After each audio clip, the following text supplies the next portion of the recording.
So here, by popular demand, I'm getting a little tired of the long hair, and I'm gonna do a haircut today. So I figured I'd walk you guys through the process too, so you're not stuck with bowl cuts at the end of this quarantine. So number one, right here, I have a wall trimmer. Don't get Conair, get Wall. They're way better.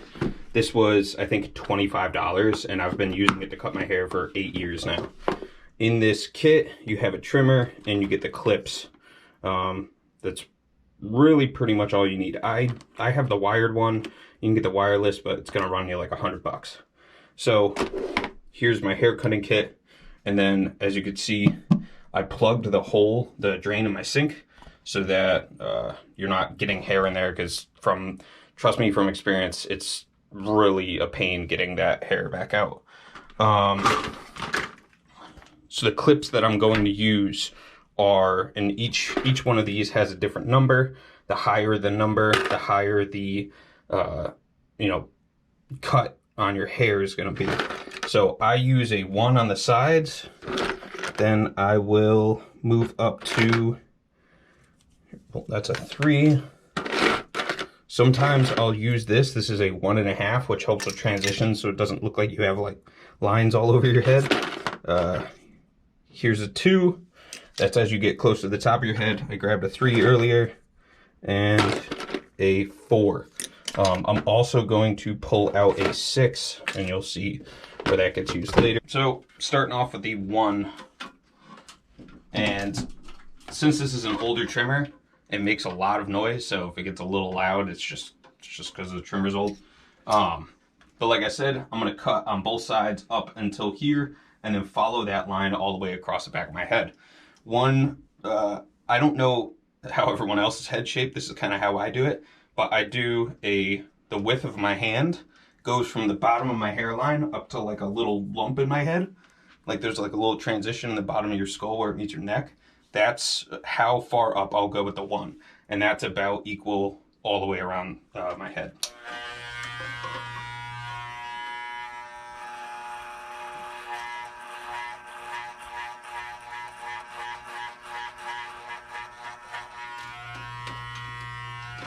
So I'll start off and go, I'll just take little bites and follow that line around. And that way, when I cut up to a certain point, I'm not cutting through my hair. It looks a little goofy, but this is how I know that I'm gonna have kind of a smooth line all the way around.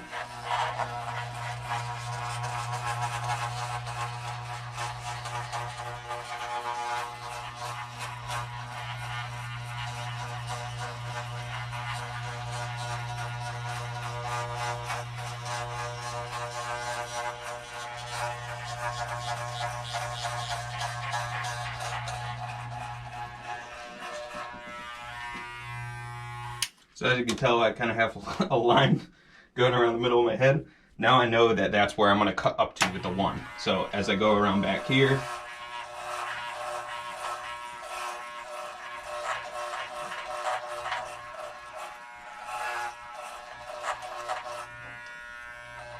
move your ear out of the way so you don't cut it by mistake.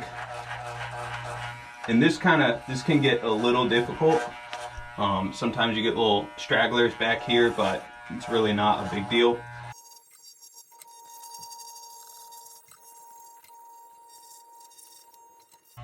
So as I was mentioning before, I got that little like lump in the back. The back of your head's gonna be the hardest part to cut. You get that little lump in the back of your head, and that's where hair will go. And then I don't know about everybody else, but you kind of have like a little cowlick in the back. Your hair swirls around and goes in different directions. So once you get kind of the bottom part cut, then you're gonna have to transition up a clip size. So I'm going up to the 1.5.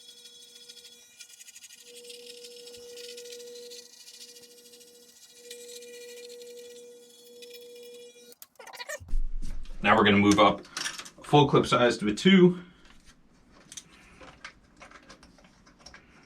And at this point, this is kind of, it's hard to explain, but you're gonna feel like a transition in your head where it starts to round over to the top of your head.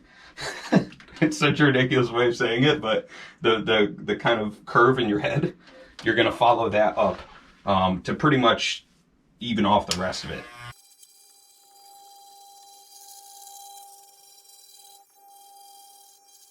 Like I was saying before, this is where it's going to get a little bit difficult because you have that spot in the back of your head.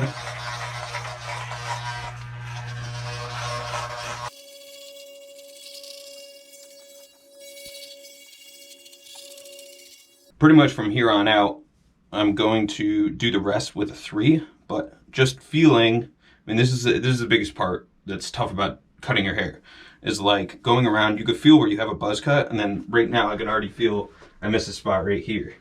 So I'm gonna put the 2 clip back on and just go over and make sure I hit those spots. One thing that'll happen too when your clippers get gummed up with extra hair is they'll have a little bit trouble cutting spots like that. So it's important to just keep clearing it and then keep cutting over and over again.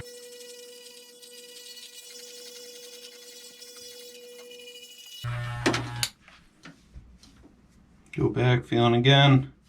All right, I got those spots now. I'm just gonna move to a 3. How's it look? Good. I don't have any hair tags? No. Okay. So now a 3, I'm gonna go pretty much do the rest of my head with the 3.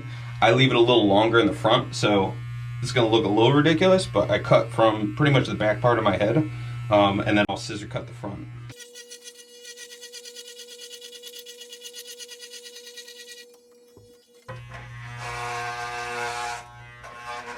So with this little cowlick that everyone has in the back, you gotta hit it from every angle. So I'm gonna cut it upwards. I'm gonna cut it going sideways one way.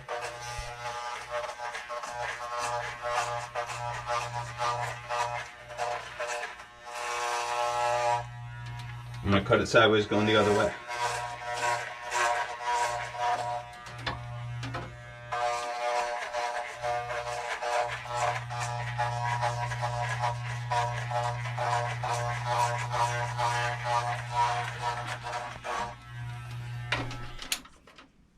This is where it helps to have someone check and see, you know, do I have any, I call them little hair tags. Do I have any hair tags? Right here. Right there? Yep. All right.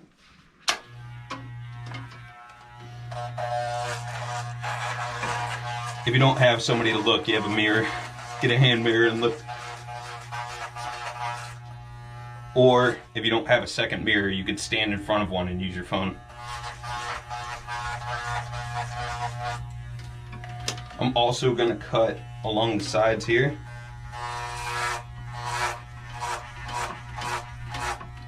Just to kind of even that out.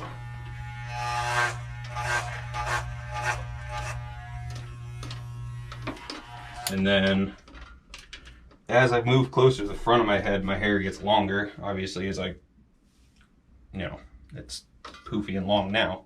But what I'm going to do back here is cut it at a little bit longer length at a 4.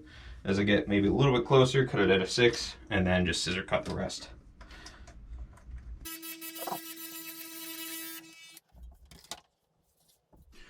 All right, so now I just have, this looks so ridiculous, but I just have this long length in the front. So a lot of the time, like this kit came with a pair of scissors. What I'll do is I'll just find the, like, I'll push my hair back with my fingers and then cut whatever hair is in between my fingers. Sometimes if I want it a little longer, I'll pull it out a little bit and then just cut that amount. Or if you're lazy like I am, you just take the clips off the buzzers and go over the top of your fingers. But just be careful. I've messed this up plenty of times where I go past my hand and I take a big gouge out of my head and then the next day I have a shaved head. So be very careful if you're using the buzzers doing this.